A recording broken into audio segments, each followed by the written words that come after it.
founder of the Garden of Hope. So Larry, tell us about your past and the hardships that you faced and how you rose above them. Well, I grew up in a single-parent home, and my father basically left us for the wolves. My mom, somehow, with nerves of steel, her own words, she raised 4 children alone without grandparents to help.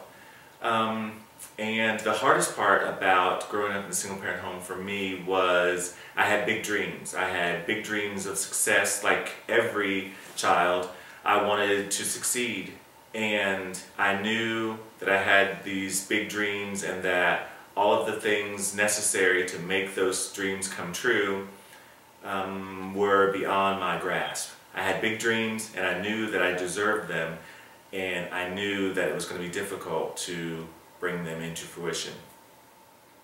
Somehow I held on to all my dreams. I was able to as a kid.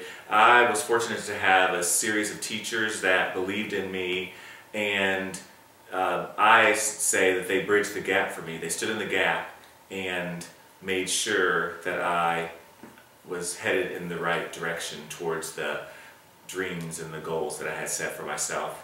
One of my teachers, when I was in the 4th grade, she gave me actually a journal. She taught me to journal and to write down all my feelings and goals, and I did that since the age of 9. I have written down all of the dreams and all of the goals and the things that I wanted to accomplish. I grew up in Paola, a small town, and I think that growing up in Paola saved me. Had I grown up in any other city in the world, I believe my whole life would have been different. The people here in Paola bridged the gap for me, and they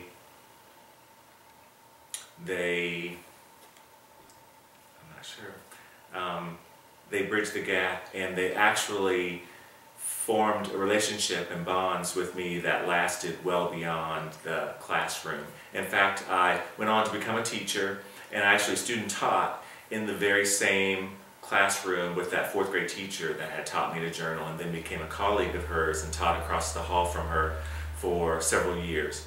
So my experience, having grown up in a small town, I actually got to see my life evolve and come full circle.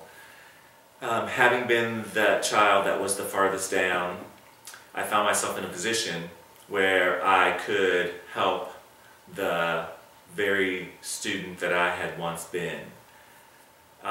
Because of my childhood, as difficult as it was, I learned, I believe better than most, what some kids come to the learning table with. And I used that knowledge to build a rapport and to change lives. That's wonderful. So, Larry, tell us about what you're doing now. So, you've told us that you've risen above the past. Now, what are you doing to help make the world a better place? Well, actually, I've started several scholarship funds is what I've done. I have started a community Garden of Hope, and it is, in my words, one of the greatest places on earth where children are able to come and they learn about planting seeds and cultivating a garden and all the hard work that goes into it and all the faith that goes into it. And all of the proceeds, all of the money that we earn from the garden goes into a local scholarship fund, and those students that have worked throughout the years in the garden actually have an opportunity to win or be awarded that scholarship and use it to further their education, and in hopes that they will give back as I have. So Larry, what are your plans for the future? I have big plans for the future. I've written a series of children's books, and I plan to publish the books and put them in the hands of as many children as I can, because the books speak to defying every odd and realizing your heart's desire. I also plan to expand the Garden of Hope, the idea and also the experience of believing in something, having faith, hoping, and working really hard to turn nothing into something. So Larry, that's beautiful. As a few parting words, what advice would you give to anybody out there who want to rise above their present conditions and to go into something greater? My advice to any young person today that is working hard to succeed in life and is trying desperately to find their life's purpose is to journal in those journals I have discovered my passion and my purpose for life. So I would advise people to journal and to write down a vision for their life. Maybe start with a week, 2 weeks, 5 years, where you want to be in the future. I would write my vision down, make it plain, because that helps you focus on the goal and helps you design a plan that will take you towards that goal. Thank you, Larry Criddle. Certainly. Hello, my name is Larry Criddle, and I've chosen to become a TeenFit mentor because I believe in empowering youth. I believe there's no greater purpose on earth.